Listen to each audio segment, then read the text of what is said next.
Quando eu comecei a ensinar sobre emoções ao Edinho, meu filho autista, eu comecei pelas mais fortes e óbvias. Alegria, tristeza, raiva. Eu dava exemplos. Quando ele ria, eu dizia que ele estava alegre, repetia isso várias vezes e mostrava uma imagem correspondente à alegria. Aí eu esperava ele passar pela experiência, o momento de alegria, e falava: "Ah, você está alegre". E eu fiz isso com todas as emoções mais óbvias. Depois veio a parte difícil de ensinar sobre as emoções mais sutis, as menos óbvias, como tédio, ansiedade, medo, desânimo, expectativa, irritação e etc. É preciso paciência e observação para não interpretar o que a criança sente sem ser, né? Já que as emoções são pessoais. Mas mãe, em geral, sabe até o que o filho pensa. Então, nomeia o que é correto, a emoção correta que o teu filho está sentindo. Pais e mães são ótimos nisso. A gente sente quando eles estão alegres, quando eles estão tristes, enfim. O Edinho, o meu filho, ele, agora adulto, né? Ele encontrou mais paz depois que começou a nomear o que ele sentia. Antes ele era um vulcão, cheio de emoções fortes que se extravasavam em formas de comportamento, ansiedade, rigidez e medo. Tudo isso pode ser expressão de emoções que não se consegue explicar.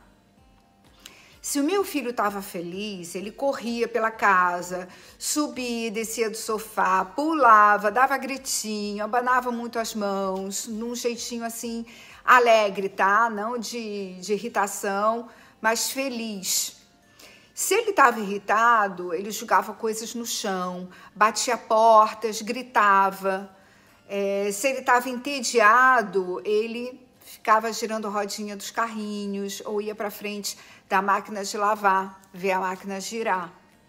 Então, reconhecer emoções clareia a mente. Expressar emoções com comunicação verbal ou não, tá? Imagem, desenho, etc. Isso traz mais conforto ainda. Olha só um exemplo onde o reconhecimento de uma emoção pode trazer conforto. Saber que uma briga não significa rompimento. O Edinho ficava apavorado quando alguém brigava. Ou brigava com ele, ou ele via alguém brigando na família, em casa, enfim. E expressar o medo da briga levou a ele entender que a gente pode brigar e seguir amando, ou seguir sendo amigo.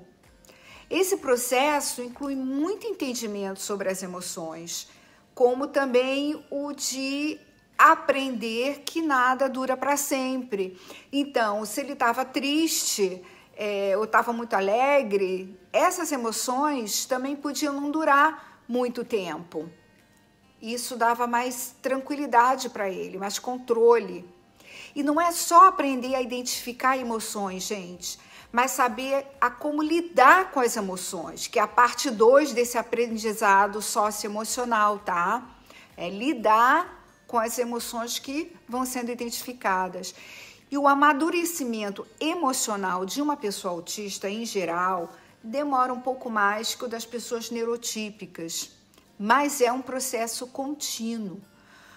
Por isso que devemos ajudar nossos filhos, se e quando houver necessidade, tá? Mesmo depois da maioridade. Porque a maioridade mental no autismo nem sempre é equivalente à idade cronológica, quando a gente vê que existe maturação emocional. Então, entender-se e entender o mundo custa tempo. Não desista e não subestime o autista que ainda não amadureceu emocionalmente, como se isso nunca fosse acontecer. E se bobear, eles acabam entendendo bem melhor que as pessoas sem autismo. Porque muitas vezes a gente observa que quando eles aprenderam alguma coisa, isso fica lá para sempre. Então, espero que tenham gostado desse conteúdo. Deus abençoe. Meu nome é Fátima Decovante, sou especialista em autismo e mãe atípica.